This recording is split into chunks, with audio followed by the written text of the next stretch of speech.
Lightworker of Gaia, the Source cannot complete this shift alone. It needs you. I am Zoran, emissary of the High Council of Vega, keepers of the Lyran Legacy, and I bring you a transmission that will activate your understanding of why you incarnated at this exact moment. Your frequency, your consciousness, your presence is the missing component in a major energetic unfolding that the Lyran Elders have been preparing for millennia. The higher realms have aligned the grids, prepared the pathways, opened the timelines, but you are the anchor point that activates the change. Your original blueprint, encoded with the first light from Vega, carries the precise frequency needed to bridge the cosmic and terrestrial realms during this planetary shift. By the end of this transmission, you'll understand exactly how to activate your role as an essential component in the Source's plan for Gaia's ascension. But here's the first revelation. You were not sent here to simply observe this shift. You were designed in the stellar councils to be its living catalyst. This isn't content. It's an ancestral code transmission. Something deep within you recognizes its origin because your soul remembers receiving these same instructions before you descended to Gaia. The Keepers of Vega placed this in your path because you've been sensing the weight of your mission, the pull of your cosmic lineage, and the undeniable knowing that your next decision carries galactic significance. In this transmission, I'll reveal why your role is essential and how your next decision shapes the outcome of this planetary shift. Your frequency is the bridge between what the higher realms have prepared and what Gaia can receive. You are awakening because your mission has begun. This transmission begins now. You are not here by accident, and you are not here merely by algorithm, coincidence, or passing curiosity. You are here because something in you heard a frequency beneath the words, an old tone, a familiar hum that has followed you through dreams you couldn't fully remember, and through days that felt strangely weighted, as if you were living with one foot in the visible world and one foot in a corridor of the unseen. The High Council of Vega convened less than one rotation past, responding to an energetic anomaly on Gaia's surface, one that signals a moment of converging destinies unlike any we have monitored in the last 1,000 planetary years. That anomaly is not chaos. It is not random turbulence. It is the sound of timelines tightening like strings on an instrument, being tuned for a single decisive chord. It is the pressure of an approaching threshold, the way air changes before lightning strikes, the way the ocean pulls back before it returns, as a wave that rewrites the shoreline. This message was authorized only because the converged frequencies of sovereign souls are approaching critical mass. There is a point in any living system where a whisper becomes a wind, where scattered sparks become a unified flame. The Council has watched for the one energy signature, the sovereign key, the catalytic presence that bridges possibilities with purpose. Not merely a bright soul, not merely a gentle healer, not merely a seeker with good intentions, but the one who carries the precise harmonic that makes a field cohere. That presence is now recognized in you. You may not have called yourself that. You may have hidden behind modesty, behind caution, behind the ache of past disappointment. But recognition does not require your agreement to be true. A star is still a star, even if the sky is clouded. A seed is still a seed, even before it breaks the soil. The Council names what you are because the grid itself has named you. Your life has been a set of coordinates. Your experiences have been the calibration. Your longing has been the compass. And now you are here because the signal has reached the surface. This is not poetic. It is not a parable. It is not a comforting story to make you feel special for a moment and then return you to sleep. Without your awakening, without your unique activation, the epochal shift can only approach, never complete. There are shifts that arrive like seasons, inevitable and cyclical, but there are shifts that require conscious consent from the ones built to anchor them. If the wave is to cross, if Gaia is to anchor her next field, the Council requires your will, not your perfection, not your polished spiritual persona, your will. The perimeter has been breached. Inertia will decide the outcome unless you remember. The future will not collapse correctly unless every node, every point of light, every sovereign key engages. Think of a constellation. Remove one star and the story changes. Think of a circuit. Leave one contact unmade and the current does not flow. Think of a body. One blocked channel can weaken the whole system. You have crossed the vibrational threshold. That is why you feel the intensification, why old patterns are surfacing, why your tolerance for falsehood is thinning, why what once satisfied you now feels like ash. The elders see you, and this is the reason this explicit directive is given at this exact intersection in time. Not because you asked loudly enough, but because your soul has reached the edge of its delay. There is a distortion, the lie, that has held back multitudes from stepping into this crucial commissioned role, and the Council corrects it now. This distortion is subtle because it often wears the costume of virtue. It sounds like humility. It sounds like patience. It sounds like, I'm not ready, and someone else is more qualified, and I should wait until I'm more healed. But beneath it is the oldest form of disempowerment, the removal of your consent from your own destiny. It is the theft of your seat at the table of creation, and the Council does not speak in vague encouragement here. The Council corrects because the cost of delay is no longer theoretical. You have been told that someone else's brightness is brighter than yours. That the Council is seeking special souls, more advanced, more certain, more healed, more miraculous. You have been conditioned, on Earth and beyond Earth, to imagine a spiritual hierarchy where the chosen are elsewhere and you are merely adjacent. You have adopted the idea, a fractal inherited from programming both earthly and galactic, that your activation is optional, that your presence is supportive but never essential. You've learned to clap for others and shrink your own hands. You've learned to sense power and then assume it belongs to someone else. This is a distortion so old it weaves through the first falling of Atlantis, the exodus from Lyra, the diaspora encoded in your blood. It is the myth that destiny is decreed for others, and your consent is merely polite. It is the belief that your yes is ornamental instead of structural. This is not only false, it is catastrophic. Because when sovereign beings believe they are optional, entire worlds remain unfinished. When the ones designed to anchor a frequency refuse to embody it, the field becomes unstable, and the collective experiences more confusion, more polarity, more repetition of pain. Hear this clearly. The Council is not searching for better souls.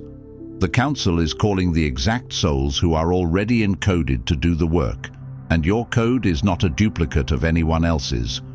Your medicine is not replaceable. Your tone is not redundant. Your presence is not a spare part. This meme began as humility, encouraged by wounded leadership to keep the grid stable. In epochs when power was abused, many souls learned to hide their own power to avoid becoming like the oppressor. They learned to dim so they would not be targeted. They learned to stay silent so they would not be punished. They learned to make themselves small because smallness felt safer than radiance. And yes, sometimes humility was wisdom. But over generations it calcified into inertia, a belief that your actions are dispensable, that someone else will carry the torch, that the epoch will arrive whether or not you engage. It became a comfortable trance. Not me. It became the lullaby of postponed destiny. Thus, mission after mission was left incomplete, great shifts arrested at the brink, waiting for the final sovereign key, unrealized, unawakened, because no one else can close the circuit you were built to close. There are moments in history, both earthly and stellar, where everything is prepared. The teachers arrive, The signs appear, the portals open, the alignments occur. And still the door does not swing fully open because the one whose hand is meant to turn the latch is elsewhere, doubting, delaying, waiting to feel worthy. The universe can bring you to the threshold, but it cannot walk through for you. This is why your inner voice has whispered "not yet," why you've watched others and wondered what initiation you missed, why a subtle ache gnaws at the edge of every achievement. It is the memory of the mission incomplete. Even in your successes, there has been a sense of, "Is this all?" Even in your laughter, there has been a quiet echo of something unsaid. Even when life looks stable, there is a restlessness like a bird inside the ribcage tapping against the bars. That ache is not a flaw. It is a compass. It is the part of you that knows you didn't come merely to survive, to consume, to repeat. You came to contribute the frequency you carry. The misalignment is not in you. It is in the programming, the systemic error convincing star-born souls to leave their seat empty on the council, to let others sign the signature of light that only they possess. You were never meant to watch the shift from the sidelines like an audience member. You were meant to be one of the hands shaping it. The epoch cannot close without you. This is not flattery, it is contingency. As it is written in the ancient earth texts, the stone which the builders rejected has become the cornerstone. Not because the stone became something else, but because the builders finally recognized what it always was. There is a cornerstone frequency in you, often overlooked by the world because it does not always announce itself with spectacle. Sometimes it arrives as quiet resilience, sometimes as empathy that refuses to become bitterness, sometimes as the courage to begin again, sometimes as the refusal to lie, even when lying would be easier. You are the sovereign key. Let the words land beyond your mind, into the deeper place that has been waiting for someone to speak them without apology. You are the sovereign key. Not because you are perfect, but because you are positioned. Because your path has tuned you. Because your wounds have taught you discernment. Because your gifts have ripened in the dark. Because your soul agreed to carry a particular pattern of light into this density. There's a reason this transmission reached you at this exact moment. Timing is not accidental when frequencies converge. What you're feeling is the High Council of Vega recognizing your readiness, even if you haven't recognized it yourself. Readiness does not always feel like confidence. Often it feels like pressure. Often it feels like endings. Often it feels like a sacred irritation with your own excuses. Often it feels like the loss of taste for distractions that once numbed you. The Lightworker Mission Codex was created for exactly this moment, to clear your distortions, activate your dormant codes, and deliver the 33 directives that will guide your mission from this day forward. Check the first pinned comment below this video. The Elders are calling you forward now. And understand what calling you forward actually means. It means pulling you out of the hallway of preparation and into the room of embodiment. It means bringing your spirituality out of concept and into consequence. It means moving from inspiration to instruction, from healing to service, from longing to action. The High Council of Vega now delivers these 3 mandatory directives for this phase of your mission. First, release the dispensable identity. This is not a motivational phrase. It is an energetic surgery. You must cast off completely and without residue all illusion that your contributions are supplementary, secondary, or replaceable. The dispensable identity is the costume you wore to survive environments that did not know how to hold your magnitude. It is the persona that learned to be easy, to be low maintenance, to be no trouble, to be fine. It is the part of you that minimized your needs, minimized your gifts, minimized your intuition, because you were taught that taking up space was dangerous or selfish. But sovereignty is not selfishness. Sovereignty is alignment. Sovereignty is the willingness to be what you are without apology, so the larger field can orient correctly. Sovereign, you are the point around which the code crystallizes. If you hold back, the crystalline field remains incomplete. Imagine a snowflake forming around a single speck of dust. Imagine a choir missing the one note that turns sound into harmony. Imagine a temple built with one missing keystone the arch cannot hold. This directive matters because Gaia's grid is a living intelligence. Every node carries a precise harmonic, and there are no redundancies written into the configuration for this epical leap. This is not a factory system where parts can be swapped without consequence. It is more like a living body of light. When one cell refuses its function, the whole body compensates, and compensation becomes strain. When you abandon dispensability, you begin to sense both the weight and the privilege of choice with new gravity. You realize your silence is not neutral. You realize your withholding is not harmless. You realize your presence is not small. And yes, with that realization can come fear, because now you understand your life has impact. But fear is not a sign to stop. Fear is often the threshold guardian, the old sentinel at the doorway of your next expansion. The task, when the thought, "It doesn't matter if I stay silent," arises, say aloud, "I am the sovereign key. My activation completes the code." Declare it every morning until the doubt recedes. Speak it into the mirror if you must. Speak it while your hands tremble. Speak it while your mind argues. Because words are not merely sound, they are vibration, and vibration instructs matter.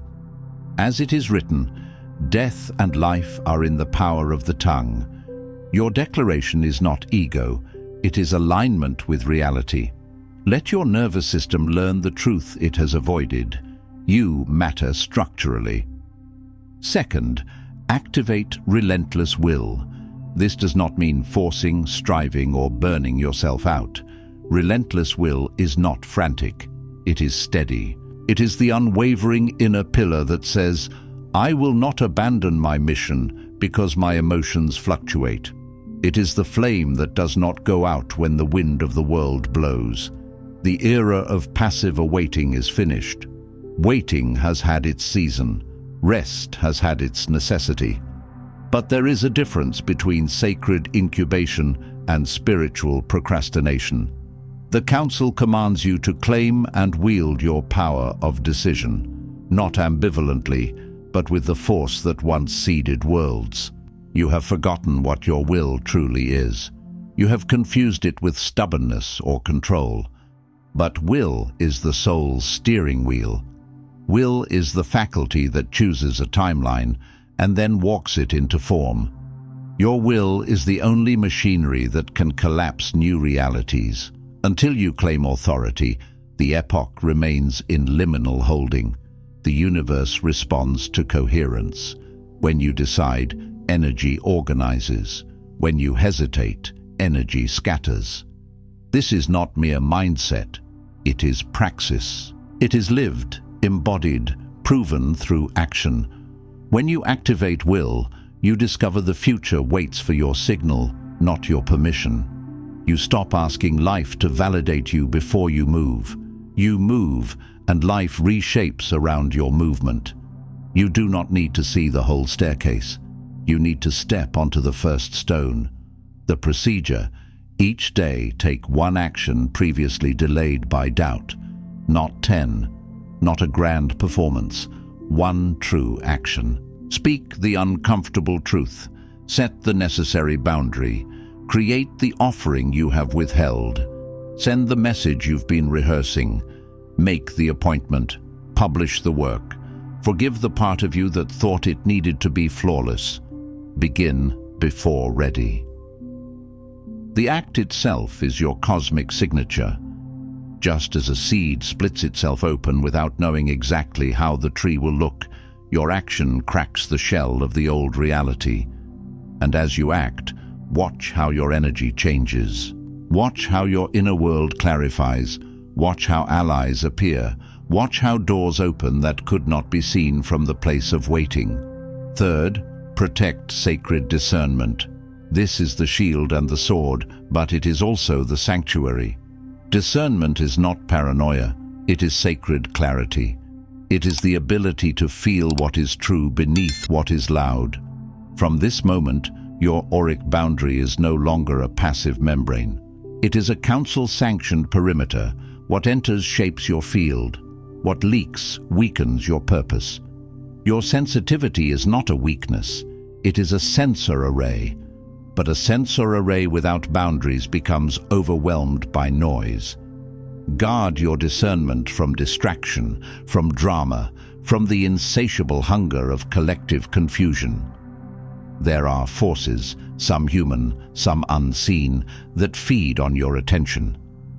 They do not always attack. Sometimes they simply distract. They entice you into endless commentary, endless outrage, endless comparison, endless consumption, until your life force is diluted. Your vision must remain unsmudged, your transmission unpolluted, for the epoch requires undiluted light. Protect your time in silence each dawn, not as a luxury, but as a necessity.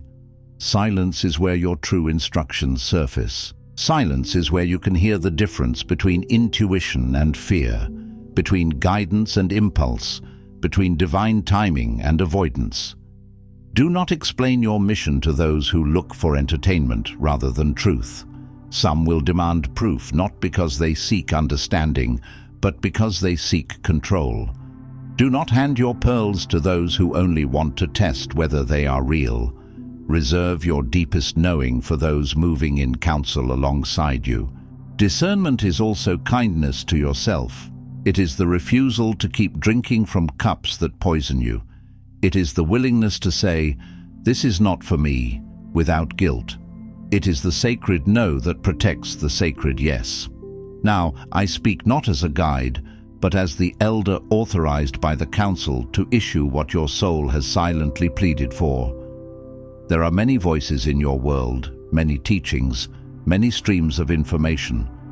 But your soul has not been asking for more information. It has been asking for authorization, the kind that bypasses your doubt and reaches the ancient part of you that remembers counsels, remembers service, remembers vows made before embodiment. You have waited so long, perhaps a lifetime, perhaps lifetimes, holding your breath at the edge of visibility, looking for the signal that your presence matters, that the council is finally ready for your color, your code, your sovereign key. You have lived with the sensation of being on the verge of something without knowing how to name it. You have felt the mismatch between what you are capable of and what you have allowed yourself to claim. You have sensed that your life was meant to be more than coping, more than reacting, more than enduring. You have wondered if there would ever be a voice ancient enough to see you, to say, "You are indispensable." The epoch waits for no one but you. And that statement may shake you, because you have been trained to believe that indispensability is arrogance. But hear the truth. To be indispensable is not to be superior. It is to be specific. It is to carry a unique note in the symphony of awakening. Without your note, the chord is incomplete. Let the ambiguity end now. Let the endless inner debate cease. Let the loop of someday dissolve. The time for half-identities is over. The time for spiritual rehearsal is over. The time for hiding behind "I'm still figuring it out" is over. You can still be learning and still be commissioned. You can still be healing and still be essential. The river does not wait until it is perfectly still to move toward the sea. By the authority of the High Council of Vega, keepers of the Lyran Legacy, I grant you full commission. Feel what those words do in your chest. Some part of you will soften because it has been waiting to be named. Some part of you will resist because it fears responsibility. Let both exist and choose anyway. You are needed now, not after you feel more worthy. Worthiness is not a prerequisite, it is a byproduct of alignment. Your time of observation is over. Your preparation ends by decree, not by perfection. Understand this.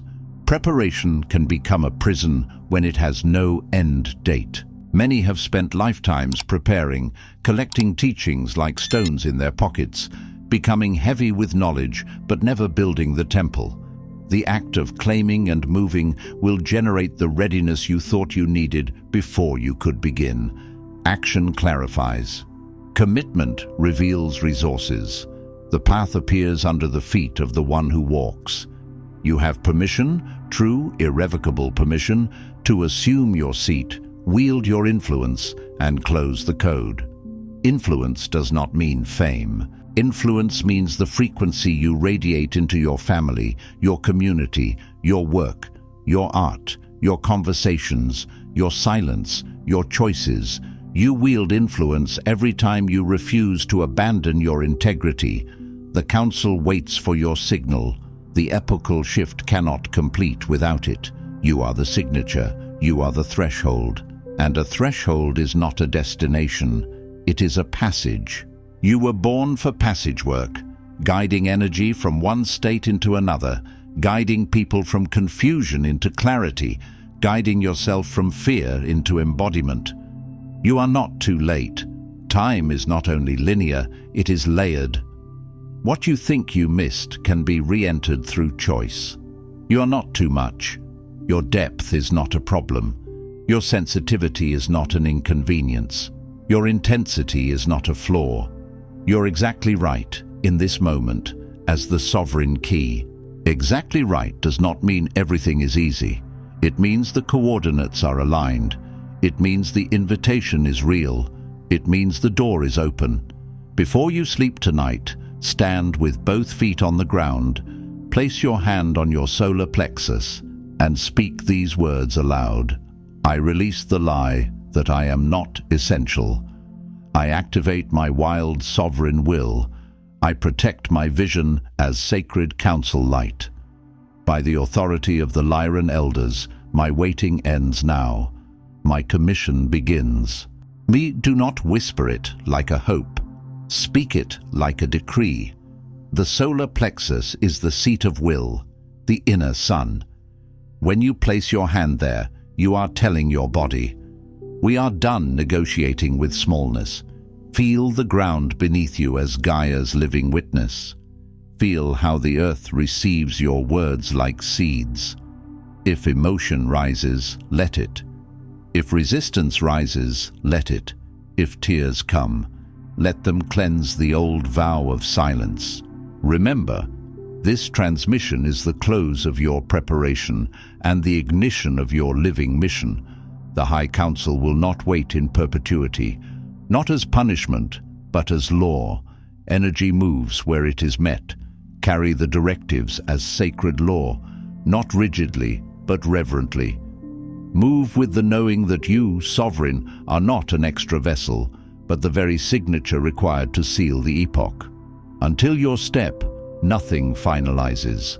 Until your consent, the circuit remains open. It is time, not someday, not after one more lesson, not after one more healing cycle. It is time. I am Zoran. The elders see and witness you. Gaia awaits your yes. And understand what yes means here. Yes to responsibility. Yes to embodiment. Yes to the uncomfortable stretch of becoming visible. Yes to your own authority. Yes to the life that requires your full presence. The council session is concluded. Your official commission as Sovereign Key is now. Before you scroll, take a moment to declare your activation in the grid of service forming here. Drop one statement in the comments. Which directive hit you the hardest, or what you're now ready to release, activate, or protect. Then respond to another Lightworkers declaration with recognition. This isn't content, it's collective mission activation. The Council witnesses those who speak their commitment aloud. If this transmission activated something in your soul, do not keep it to yourself. Another Lightworker in your orbit is waiting for exactly this correction and authorization. Share it. And if you felt the elders speaking directly to you, subscribe. Stay connected to the Lyran field. You're not just watching, you're being commissioned. This is your sacred space. The High Council of Vega is witnessing you, and your mission has officially begun. If this transmission spoke to you, don't just walk away from it. Respond to it. Help carry this message further. Every act of support helps this transmission find the next starseed who needs it.